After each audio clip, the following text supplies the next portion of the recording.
Hi everyone, welcome to another Matchbook Horse Racing podcast. It's the Grand National Special because we are recording this just over 24 hours away from the great race. We know the fields, the lineup. There's been a few market moves as well. We're going to come to that. We're going to get all this done if you're watching us live by the first race at Aintree, so don't worry. In under 45 minutes we'll be done with Tombs, Ed Quigley and Donn McClean. A friendly reminder to like and subscribe to the podcast. It means that all the podcasts are on your doorstep as and when you need them. Makes it easier to watch and listen to every single thing we do across all sports. Where better to start than with the Nash itself? By and large, we've got three horses each, though I love that Don is just pinning his colours to one mast.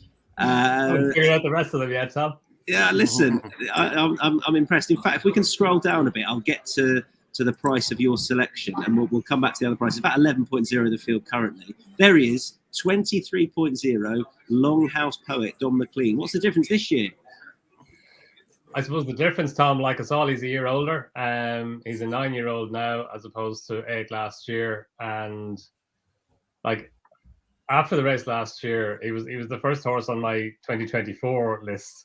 He ran a race. I mean, people have said it along the way, quite similar to the race that Hedge Hunter ran when he fell at the final fence before going on to win the race the following year. Hedge Hunter was £3 higher. Longhouse Poet's off the same mark.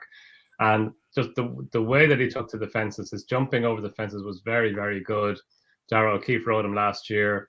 He rode him right down the inside, and he just seemed to really enjoy the place. He landed in front or in a share of the lead over the second last fence, but then he tired, and there was always a danger that he would because of the exuberance that he showed through his race. He just seemed to be always doing just a wee bit more than Darragh wanted him to do. But this year, Martin Brazel has probably trained him for the race. He's back off the same mark, 155.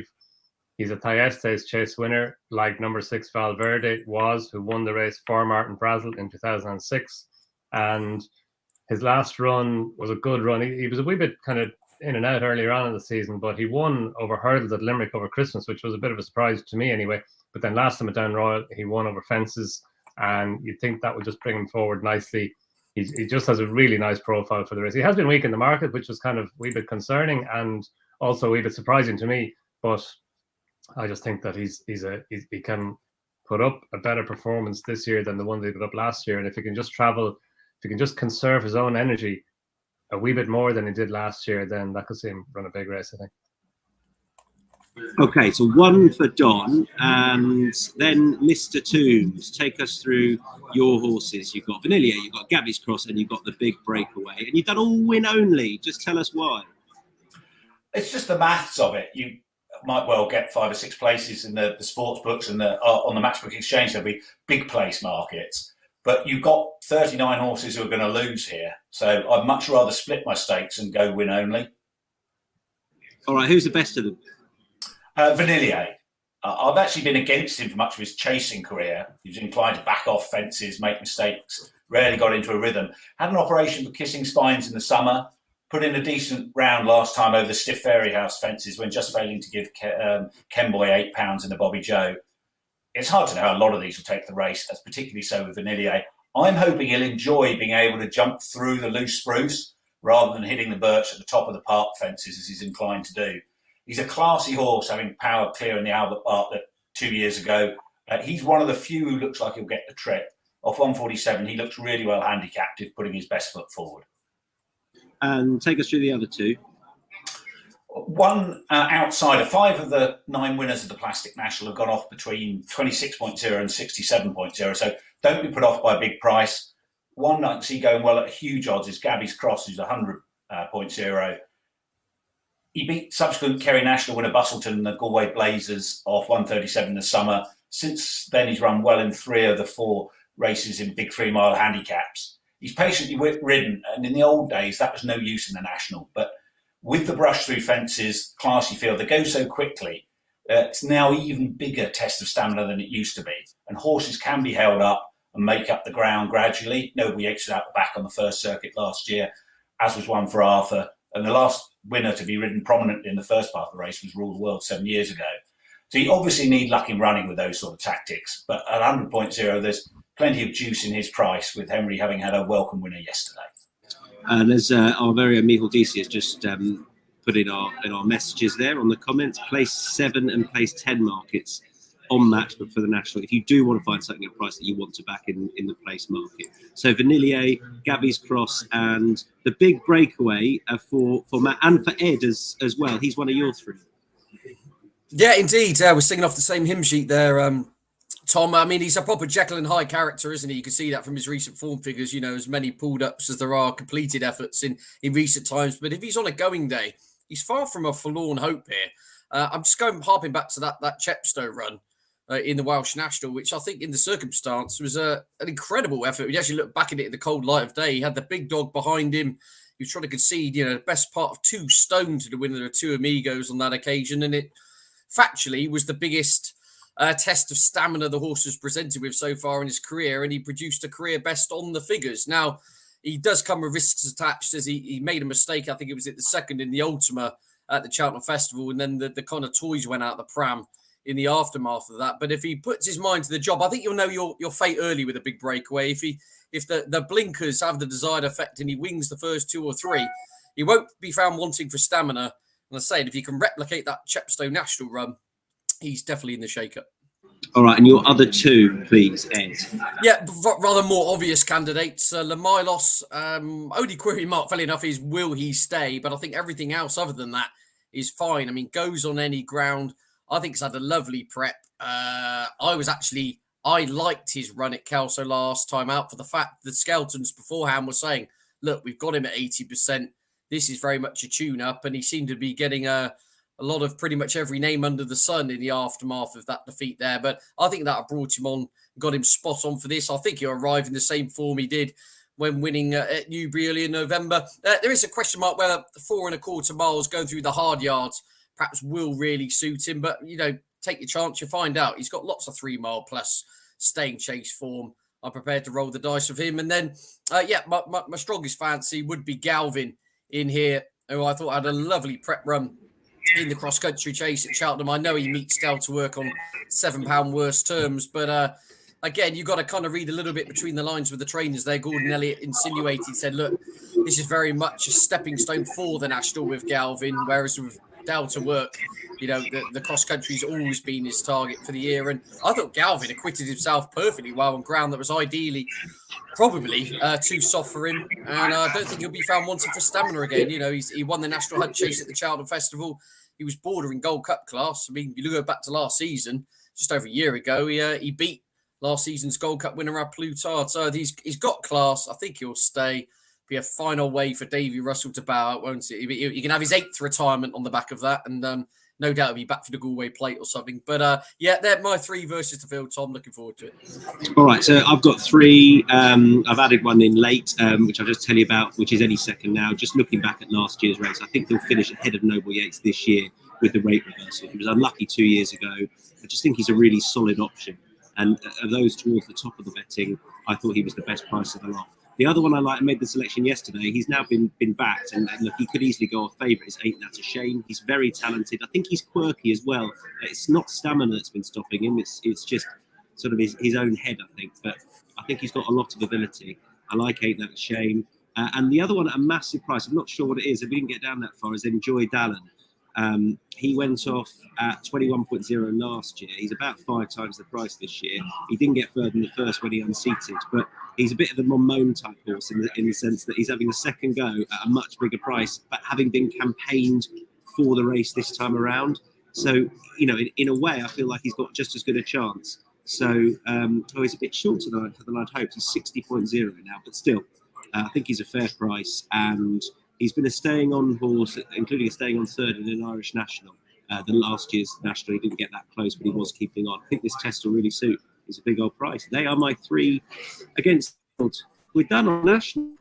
We've gone for 12 horses gone up there, so I really hope we find the winner in some way, shape, or form. Maybe not quite that many, maybe about 9. But yeah, we'll see how we go. Let's move on then. We're going to go back to the start of the day, the Maghull Novices Chase. At 1.37 is John Bond. Not sure that's floating anyone's boat. Not long till May, 6.5 average. is currently still in it on the drive. I don't think it's going to run. Calico 15.0, Marvel DeSertis 15.0 for the same big outsider. Two shouts here. You can lead us off. Would you be in the without the favourite market? Yeah, it's kind of without the favourite or place market, Tom, for Marvelous Cerisi. I just think there's more to come from him. I think we haven't seen the real Marvelous Cerisi in his last couple of runs. He fell at the final fence in Impervious's beginner's chase at Wexford when he was probably going to finish second behind her. That was over 2 miles. And then he went to Punchestown and he was really impressed with winning. He beat Aaron's Day that day. That was a really impressive performance. And I thought he'd go well the next time at Ferryhouse just before Christmas in the race that Hador won. The Hador was really impressive and winning it. The Gaffer was second. The form was working out well. And Max Charm was fourth. He's enhanced the form since as well. But I just think Marvelous Cerisi, he didn't run his race for whatever reason. He was well beaten in the end. The Hador got out in front and he wasn't for catching. And maybe that was part of it. But he just didn't run his race. So Henry de Bromhead gave him time off after that. He came back in the plate at Cheltenham and ran okay for a long way. He kind of got a wee bit squeezed for room on the run to the third last fence. There was a bit of crowding on the inside and he wasn't done any favours. He kind of lost momentum then. So I thought he did okay. He was beaten about 11 lengths in the end by 7, but that was 2.5 miles. He is dropping down in trip to 2 miles, but we know how good Henry de Bromhead is with 2 mile chasers. And I just think there's a good chance. Like his run in the beginner's chase behind Impervious, that was over 2 miles. He won his maiden hurdle over 2 miles at Killarney. So he's a likely race horse. He's only had 4 runs over fences, only 10 runs in his life. He's only 6, so there could be more to come from him. Look, he's got, 18 pounds to find with John Bond on official rating. So that's probably biting off a bit more than he can chew if John Bond runs his race. But he's got a rating 141. I think he's better than that. He's into a grade 1 race. It's a big ask, but it's not a very deep grade 1 race, as we know. And yeah, I could see him running well and, maybe getting close to John Bond, but I think he's got a great chance of finishing in the first 2 at least. Matt Tombs, what do you want to add to that? I agree with all of that. I think he was hammered in the plate, 26.0 into 8.0. So he's obviously in really good form, well thought of. And Henry's quite good at dropping horses back in trip. Mascada won the Grand Annual, having run over intermediate trips all season. The favourite in the without market, not long till May's, other forms in handicaps. Whereas, as Don pointed out, Marvelous Cerisi's form is taking novices on like Impervious. And I think he's a bit underrated, and not long till May is a bit overrated because that Turner's form is definitely suspect. All right, that's that race done. Ed, I'll come to you first on the next one, which is the Turner's Mersey Novices Hurdle. We're going to do the handicaps in a section at the end. Fear not. Hermes Allen 5.0, Dark Raven 6.0, You Wear It Well 6.5, Irish Point 8.0, Springwell Bay 11.0, bigger prices the rest. In fact, I'll just kick off here. I had a pretty strong opinion looking through the race that You Wear It Well was a fair price, win and place. And then the more I looked at You Wear It Well, I thought, well, hang on, how can we not, off the back of Newbury, back Hermes Allen at 5.0? Now, I know he flopped at Cheltenham. And maybe he wants further, but I'm struck by the speed he showed at Newbury. He's not in that mould of sort of previous staying chasers at Cornwall, I don't think. I'm going to give him another chance here at Hermes Allen because I do think he's seriously good. And I did at Newbury, and on that form, he should hold You Wear It Well. That Newbury form is obviously good. He just blew out last time. I'll have Hermes Allen. Ed Quigley. Yeah, he did blow out last time. Is the reason I'm going to place Liam. I suppose that's the angle. I do. I take your point. I'll take your point that it was almost too bad to be true. But all the half-baked excuses after about pace bias and all this, and Harry Cobden saying the race wasn't run to suit. I'm like, I don't buy all that. I mean, he was stuffed. He was dropping out the back of the television as they came into the home straight. That was too bad to be true. But having said that, if he goes less than 4.0 to win, I'll probably win. Lane for the win as well. But yeah, I've had a horse in here for a while. I've been burning up my tracker. I've been waiting for them to roll where they're going to roll the dice with him, and that is Springwell Bay for the John Joe O'Neill team. John Joe, it's interesting because this horse has been allotted a BHA rating of 140, and he was entered in the handicap at the meeting as well. And clearly, John Joe not being someone to tilt at windmills, you thought. I mean, if anything, he does the opposite, doesn't he? He likes to bring them along slowly. As I was listening to him earlier discussing Iron Bridge, and they avoided the temptation to go for the Cheltenham Festival with him. And they see him more as a long-term project. And I thought Springwell Bay, well, they look for the handicap route off 140, but no, they're throwing him right into Grade 1 company here. And I was just so taken by what he's done so far in his last 2 starts. I mean, that win at Ascot, barely had to move a muscle. Attica is not a mug at all. He didn't see which way he went. The horse in fourth there, Aliko Dolivate, was beaten the best part of 20 lengths. He came out and won a couple of days ago as well. I don't think that form was all that bad. And then last to Martin Weatherby, again, made a couple of minor errors, but barely had to move a muscle. He's getting the social media Blackjack Ketchum's part 2 floating around, I see there. I think this lad's got a little bit more boot than that one. However, I just think he's a top prospect. He's 10-1. I think there's question marks about all of them. I mean, Dark Raven, he was a well-beaten 6th. He's vying for favouritism. Hermes Allen bombed out last time out. If you ask me for any of the protagonists at the back, I would be with you, wear it well. But I just think the Springwell Bay at double the price, really exciting type. And just interesting, as I said, they could have easily gone the handicap route off 140. The fact John Joe's over facing him is very un-John Joe O'Neill like, and I like his claims around. I think we're about 10.0 there or thereabouts when I last looked.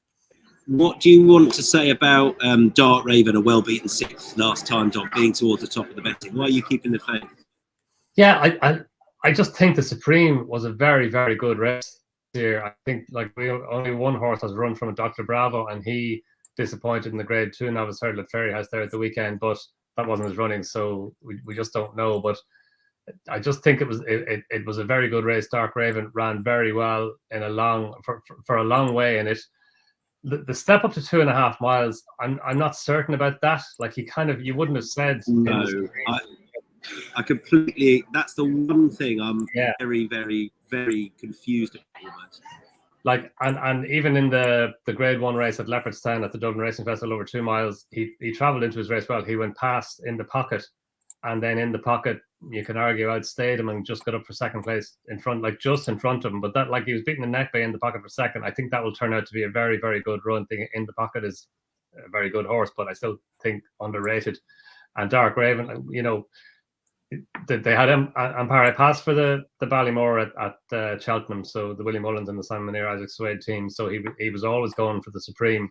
It is interesting, Willie Mullins stepping up in trip, and I suppose you can argue on breeding. There is stamina in his pedigree. His Zamza, she's a half sister to Ted Veal, obviously a county hurdle winner, but there are 2.5 mile horses in his pedigree, and his sire obviously is a stamina influence as well. So you can argue the case that it'll be interesting to see him over 2.5 miles, but mostly the fact that Willie Mullins is running him over 2.5 miles because he obviously had options to run over 2. So I just think he could turn out to be a very, very good horse. Maybe over shorter than 2.5, but maybe over 2.5. And Hermes Allen, I'm not sure he's going to have the pace for this 2.5 miles on good soft ground at Aintree. Like, I know the stats were all against him, a shallow hurdle winner in the Ballymore, and it was never really an excuse put forward for why he disappointed so badly there. Look, you can allow him another chance, but I just think he's short, given that he's coming into the race on the back of a disappointing run. And Dark Raven, by contrast, I think he's a progressive horse. I think he can improve again.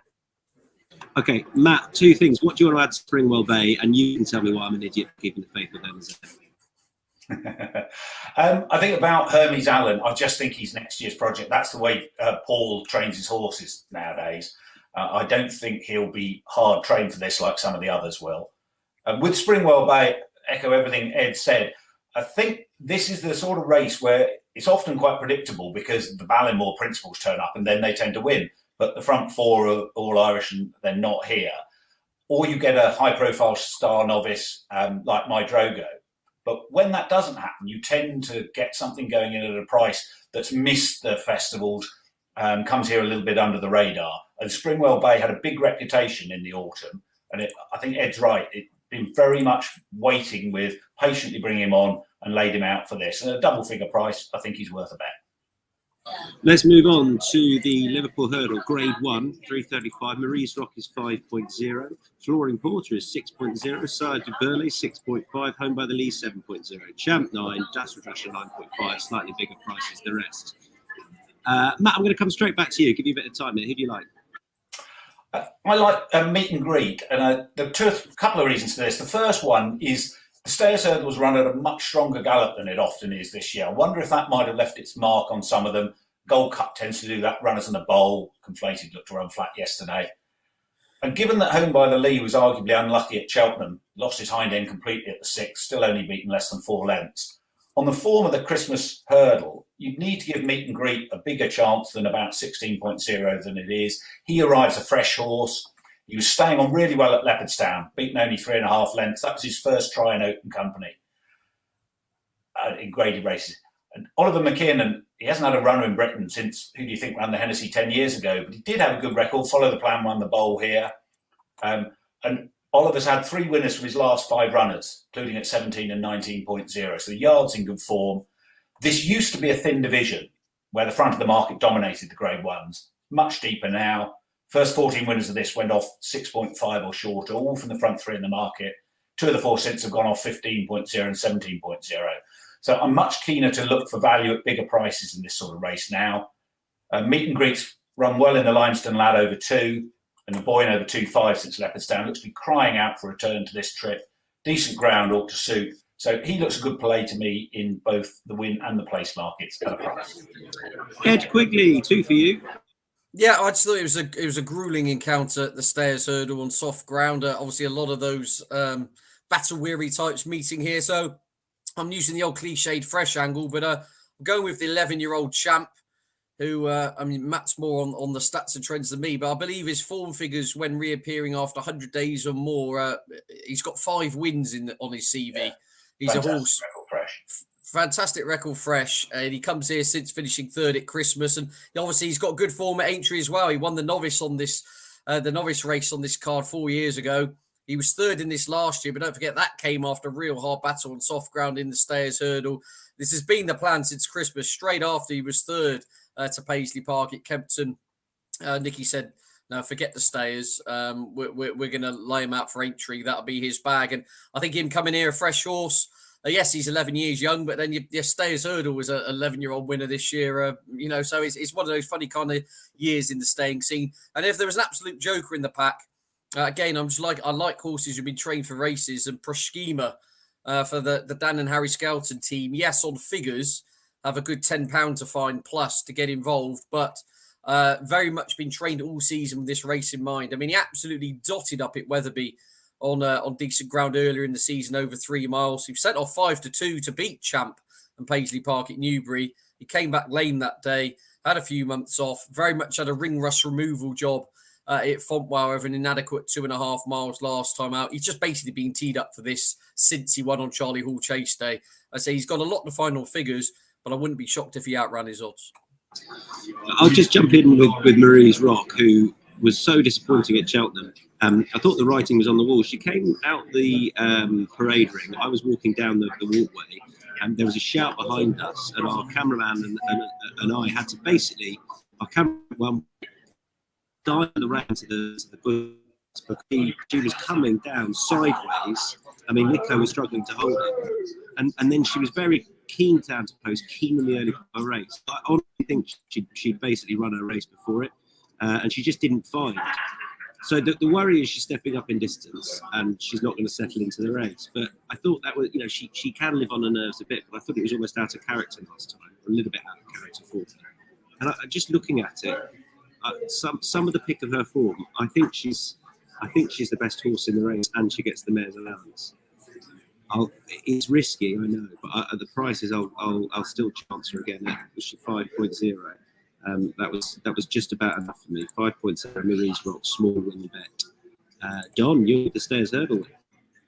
Yeah, Sir de Burley, after throwing a lot of potential angles around the place, and I fully agree with all Matt was saying about Meet and Greet. He's a really interesting horse. He ran over 2 miles 2 runs ago, and I was kind of going, why is he running over 2 miles? But yeah, Oliver McKiernan's horses are in tremendous form. Kilbury Warrior, she led the whole way there the other day at Ferryhouse, and I agree with a lot of what Matt said on him. But after kind of staying away from Sir de Burley and thinking he's 11 years old now, I came back to him. I had a look at the Stayers Hurdle again earlier, and he did well to win. Like, he was kind of squeezed a bit for room on the run around the home turn. Dasher Drasher moved to his left and just cut him off a bit, and he was on the far side of the track, which may or may not have been the right place to be, and he stayed on really well. I know it was a hard race, as Ed was saying, and it was softer ground, but he's dour. He's a tough cookie. He ran at the Cheltenham Festival last year as well before he came on and won this. And again, last year in this race, he and Florian Porter pulled miles clear of their rivals, and he dug down deep and got the better of Florian Porter. So he's got course form. We know he's in good form. It is possible to win this race as an 11-year-old. Dino's Beano did it a while ago, but I know it's going back a little way. But he was 10 when he won it last year, and on the evidence that we have from Cheltenham, he's at least as good as he was last year, possibly even better. So yeah, I just think he's got so much in his favour. I thought he should have been favourite, and at around about 5.5 or thereabouts. Yeah, I think that's fair. All right, a few different shouts going up at the Liverpool Hurdle. We're going to come to the handicaps now. Any other bets on the card? The 225 looks a really good renewal, and Good Time Johnny is looking to back up. I like this when see, you can tell that the Irish guy spelt it right. Matt Tombs, he put an H in. What's going on? Unbelievable. There should be a H in fairness.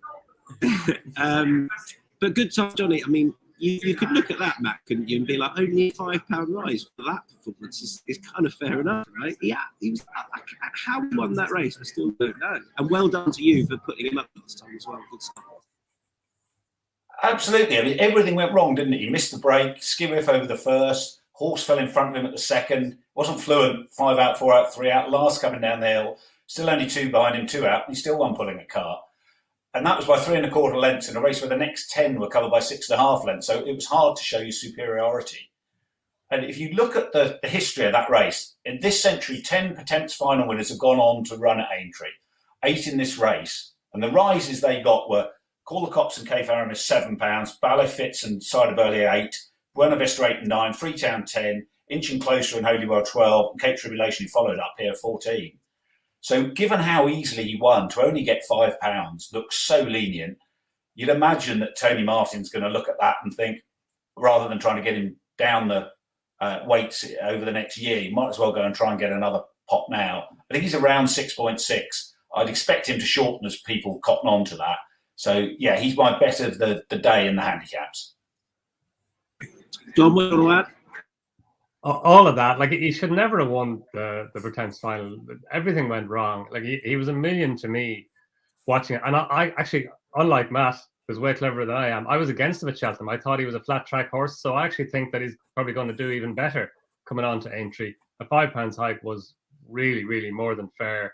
And Tony Martin's horses are in really good form now. He Golf Maran won at Ferryhouse. He had another winner at Ferryhouse, Ganda Cause, and they're really zinging. And I'd say you're right, Matt. I'd say Tony Martin saw the £5 hike and said, right, we're going back. I know he's got 12 stone, but Liam McKenna takes off £5. He obviously was very good in him. He's a Galway Hurdle winning jockey as well, and he was very good in Good Time Johnny at Cheltenham. So yeah, I think he's got lots in his favour. He's favourite, but he's a big enough price as favourite to warrant interest for sure.